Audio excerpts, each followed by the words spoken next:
Today we're going to show you how to properly route the antenna that connects to the S-line encrypted security radio that communicates with all of your security and life safety devices. If you've decided to mount the panel to the wall, you'll use the top 2 screws and the bottom 2 screws on the left side, leaving the bottom right screw hole open.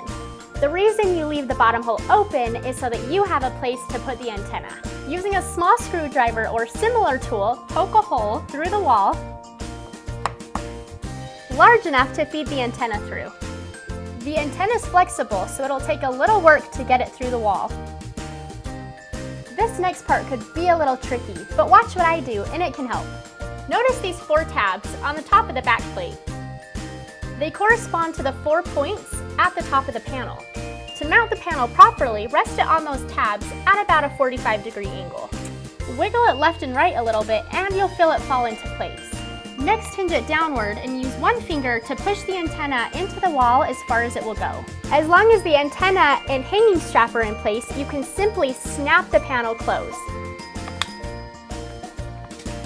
If you notice a gap at the top, this just means the tabs are not seated properly.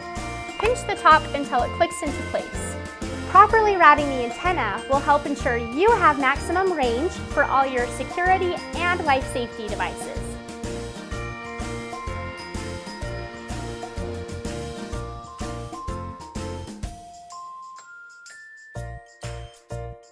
Hold on, a lot of hair in my mouth.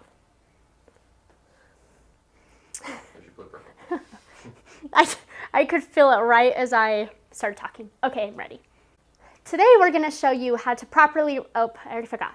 The reason we leave the bottom hole open is so that you have a place to, using a small screwdriver or similar tool, place a hole, poke a hole. I've got to, okay, poke a hole. Using a small screwdriver. Hold on. Large enough to feed this antenna. Large enough? Okay.